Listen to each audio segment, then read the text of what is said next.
Hey everyone, welcome to a new tutorial of our social. In this video, we guys will be building up the authentication. That is, we shall be completing the authentication with the help of Postgres. Right, in our previous tutorial, we have seen what is JWT and how you should be using JWT for sending some data and also for decoding the JWT. Right, and in this tutorial, we guys will be using Postgres to save the user data. That is his user email, name and password under our database. So first thing first, you need to go to the following site and download Postgres. Once we have downloaded Postgres, we need to install it under our system and that's it. Yeah, that will be it. Also, you should be following over my Instagram where I keep daily posting over some of the following resources of how to get an internship, what is JWT, what should be a project structure, how to use a MongoDB and all that stuff. So if you are not following me there, keep following me there, and also you should be receiving all of the updates of the latest videos that I will be posting over to my YouTube. So once we have got this and also once we have installed Postgres, we are good to go. So first thing first, to check whether the Postgres is working or not, we can open a new tab and here I will be writing the following command of PSQL -u, that is -u, and the username of Postgres. Right, the particular user of Postgres will be a super user. So you should be receiving here a master password. Let's provide it here. And if I check here /dt, here you can see I will be getting all the users that are available under my entire database. Now what I will be doing, I will be dropping some of the tables which we don't need. So here let's drop a users table. Okay, let's cascade it. It should be having some foreign keys related to it. Okay, and also we shall be removing the table of user. Right, we don't need it. So user info, I guess. So let's add a user info and cascade it. Alright. So now if I check my tables, I got only these tables which we don't need, right? So we need to create some table of users for saving user data. So to do that pragmatically, you should be watching this video. So first thing first, what we need to do, under our signup method, you need to get some certain dependencies. And we won't be writing some raw SQL queries. We should be using typeorm. That is typeorm. So I can stop my server and let's clear it out. And here I can add a certain dependencies of npm I, that is install Postgres, that is pg, and also typeorm, that is orm. Hit enter. Typeorm is more cool than typeorm, right? Awesome. So once I have got everything, I also need some developer dependencies. So here add the red types /typeorm and save dev. Hit enter. Okay, I guess there is not a types for our typeorm. We are good to go without it. So first thing first, what we need to do, under our entire system of our project structure, we need to get certain different folders. First of all, under my source, I will be getting a folder of database, right? And the thing of Postgres is you need to get some entities and some repositories. Now, entity will be a mapping of your entire table. That is a mapping between all of the columns that will be available under your Postgres table along with the rows values. That is a type of values under your rows. So to get that done practically, under my database, I will be getting a folder of entity and also one more folder for all the repository. Now the repository will be containing some methods, that is for saving user method or inserting some data or deleting some data and all that stuff. So under my entity, I will be getting an entity of user dot entity having a prefix to be a workable of entity dot ts. Right, now first of all, under my entity, I need to add a particular decorator of entity which will be imported from typeorm. And under my entity decorator, I need to provide here a table name, that is users. So first thing first, I can export a new class known as user entity. It is good habit to write the particular class name having a suffix of entity if you are declaring it to be an entity. And also this thing should be extending with a base entity, right? So you should be writing here a base entity. Now I am getting the following error because I need to write here a particular decorator under my ts config. That is a decorator of experimental decorators to be true. Hit enter, that is press save. Right, so once I have got this, under my entire entity, first of all, I need to define a type of columns under my entire row, that is under my entire table. So first of all, I will be having a new column called primary generated column. Under this, I need to write here a user ID. So here it should not be equal to null. So you add the particular exclamation mark and also the type of it, which will be a string. Let's say we have a string to be our entire primary generated column. After this, I need a new column and the particular column will not be nullable. So I can say nullable to be false. And here I need to add a particular column name, which will be a user name, which will not equal to null and it will be a string as well. Right. Now I can copy this piece of line that is snippet, and paste it twice. Now here under a second column it will be a user email, and also one more. Okay, so we should be adding a type, that is @ and also the column, right? So let's save it one more time. It is formatted, and now this will be our entire entity, right? Under my entity I have 3 different columns for username, user email, and user password. Now my ID will be auto generated, so we won't be counting it, that is declaring it again and again manually, right? So this will be our entire user entity, that is our entire model. So what I need to do, I can remove this thing off, and what I need to do now, I need to go under my repository, and here I will be creating a new repository. So you should be adding this thing here, and also .ts extension. So here I can add a decorator of entity repository, right? And here I need to provide my entity, which was user entity, not use effect, but user entity, right? So now what I need to do, here I need to declare a new class which I will be exporting. So here I can say export class user repository. Now this thing will be extending with a repository.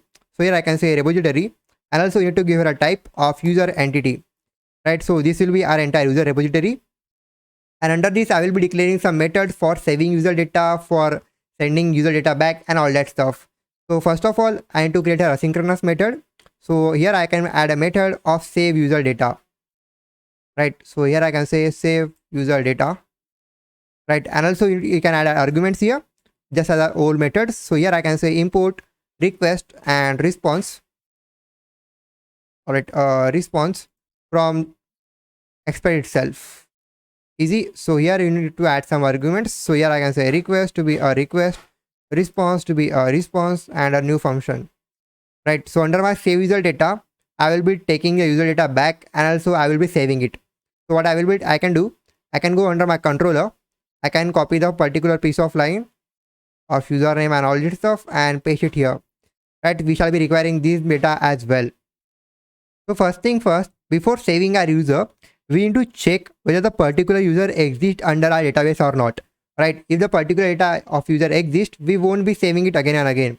So what I can do, I can create the particular variable of check if user exists, right? This will be my variable, and under this I can say await this dot. After pressing dot, you can see you will be getting this bunch of methods. That's because we are extending our user repository with the particular abstract class of repository itself, that is alias. So here I can say create query builder, and under my query builder I can paste here the particular table name, that is users, and here I can select all the data, and from this I can select the data where users dot user email should be equal to the particular user email, right? And here I can add a particular user email. So here I can say user email, right? And after this I can get some count. So here I can say get count, and if the following get count is greater than 0, show us a boolean. So here I can add a 0. Okay, my number long is passed, and here I can add a 0. Now first of all, I am creating a query builder for my users table. I am selecting all the data where the particular user email is equal to the user email that we are inputting. If the get count, that is the count of it, is greater than 0, I will be getting a different output over to my boolean, right? So here I can say if check if user is existing. If it already exists, I can send a different output. So here I can say return response.send, and under this I can send a different response. For example, a flag of authenticated to be false, or user already exists, and some message.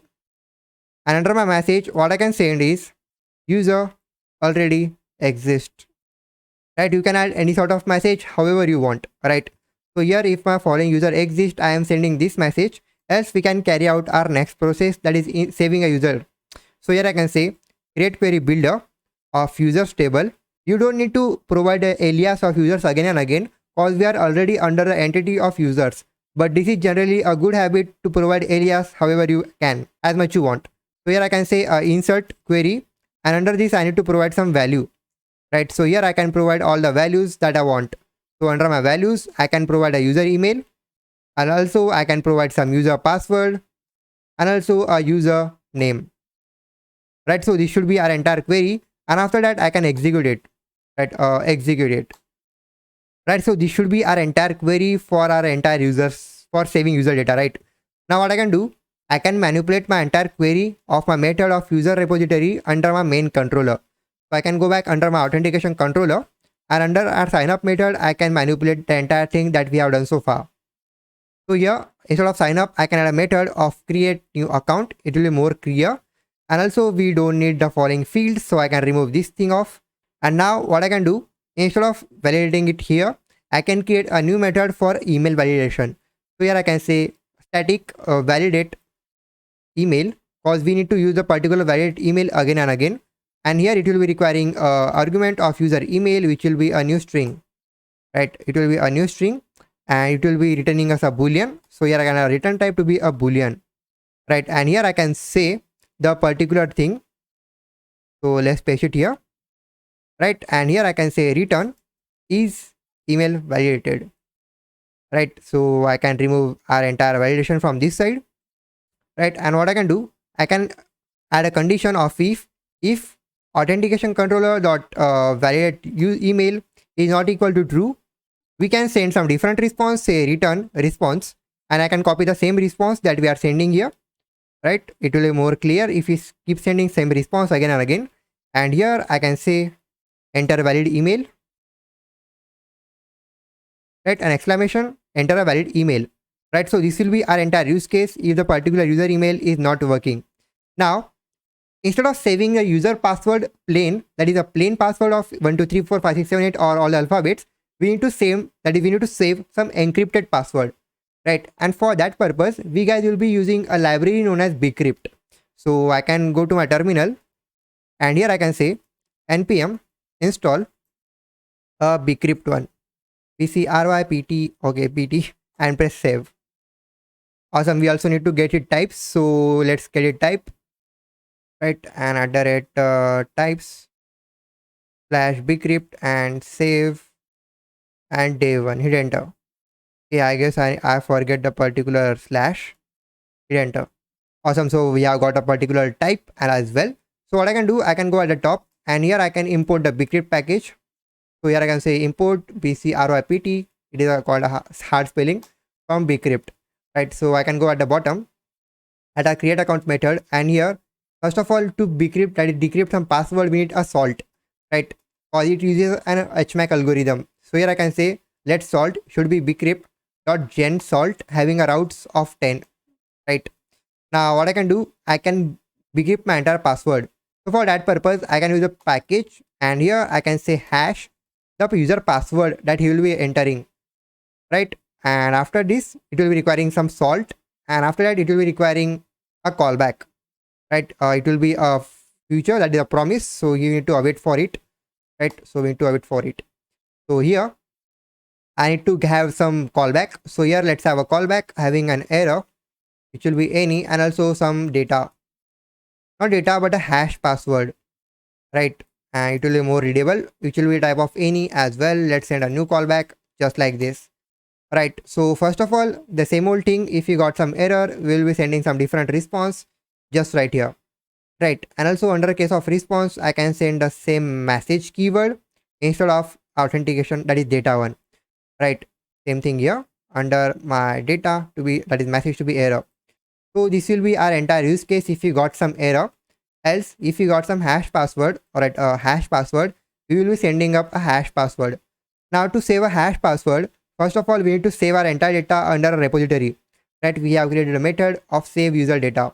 So what I can do, I can get an instance of my repository. So for that purpose, I can say let user repository having a small u should be equal to get custom repository, and under this I need to provide a user repository. Right now, what I can do, I can say await user repository.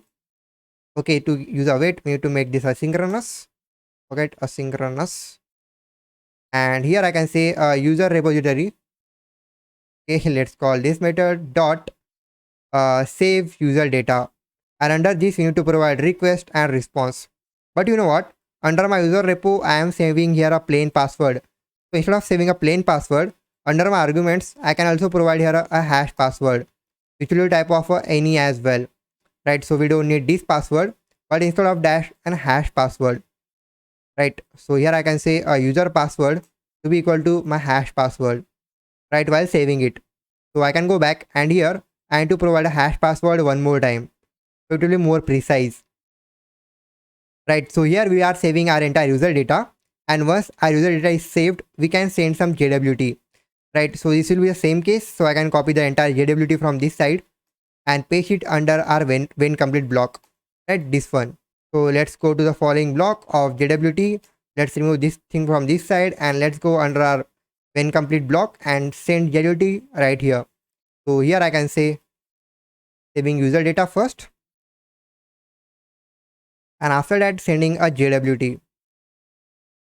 Right, so this will be our entire use case. So now what I can do, I don't need a username here, so we can remove a username from this side.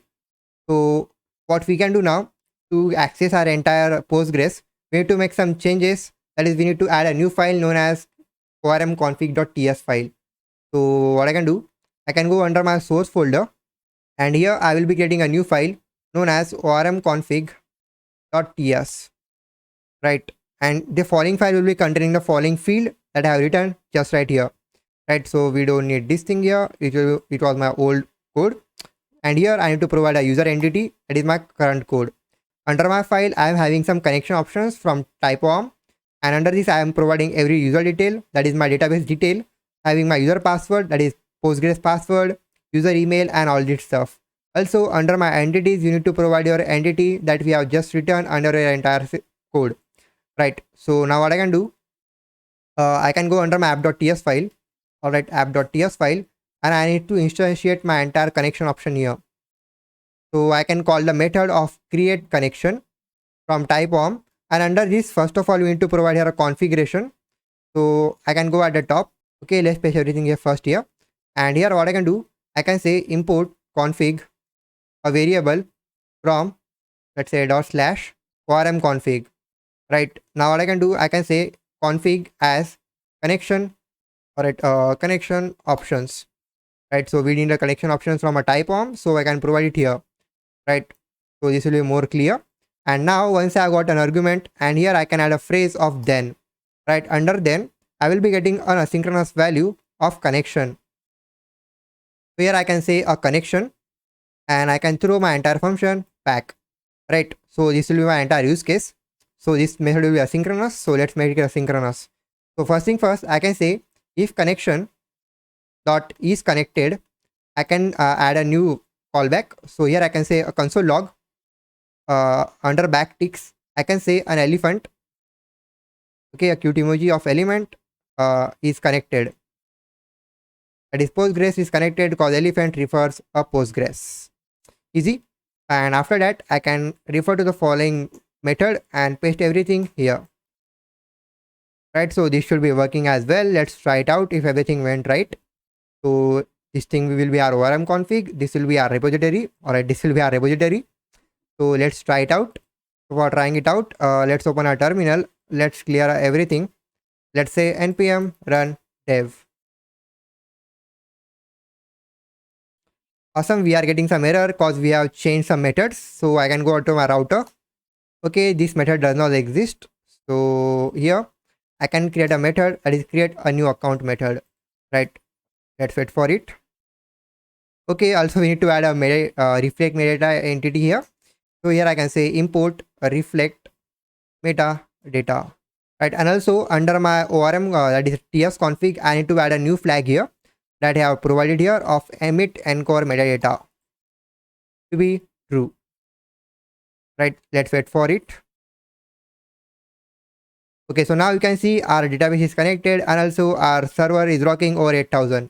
So once I have done this, let's try it out. So I can clear this thing out from this side and also from this side, and let's go to my postman, and here I need a post request or sign up, and here I need to provide some different credentials. First of all, a username.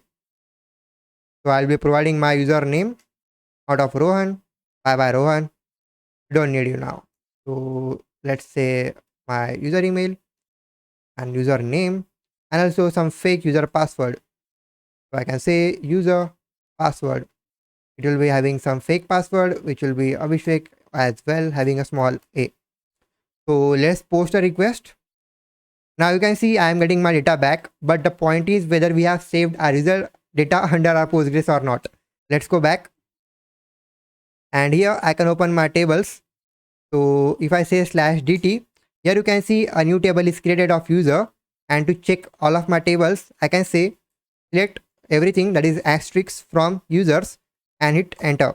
Now here you can see under my table everything is saved, that is my user name, user email, and also a password which is encrypted, right? The password is encrypted. Congratulations. Now people, I've also got an extension for you known as PostgreSQL Explorer. If I refresh the entire items and if I check my Postgres, here you can see I will be getting all the tables that are available under my database of my local system. And under my users, if I run top 1000 queries, here you can see I will be getting my data back having my name, email, and user password. Now you can search the following Explorer under extension tab, which is if I show to you, it will be of PostgreSQL Explorer by Chris Kolkman, if I spell your name right. So you should be getting the following extension, which is awesome and helpful to you, right? So what I can do now, once I am able to create a new account under my entire database, I need to log under my database as well. Also, let's check. Okay, let's go back and let's check whether we are able to decode the JWT or not. So I can copy this thing. Let's go to JWT. Let's paste everything here. And now you can see I am able to get my user email back that we have just provided, right? So in this way, we have successfully able to create a new account which is submitted under my database. Now what I need to do, I need to also log in under my account, and for that purpose, and you know what, the following tutorial has gone quite long, so we shall be carrying up the login process of our application in the next one. Till then, if you are not following me over on Instagram, kindly follow me there. This is the username. You will be getting certain different posts. So keep rocking, have a good day, complete the following code till sign up, and I will see you in the next one.